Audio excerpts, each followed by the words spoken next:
how to see Street View in Google Maps and Android. In this video, I'll show you how you can see Street View in Google Maps on your Android device. So to get started, go ahead and open Google Maps on your device. And then once you're on Google Maps, go ahead and click on this Your Location icon above the route icon, and then click on Turn On.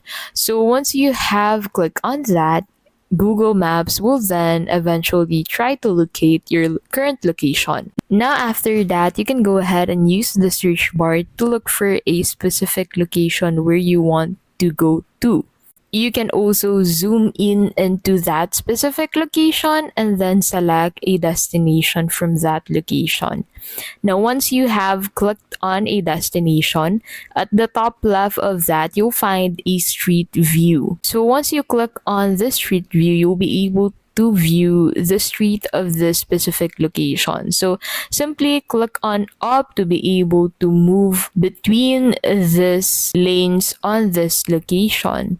And that is how you can simply see Street View in Google Maps and Android.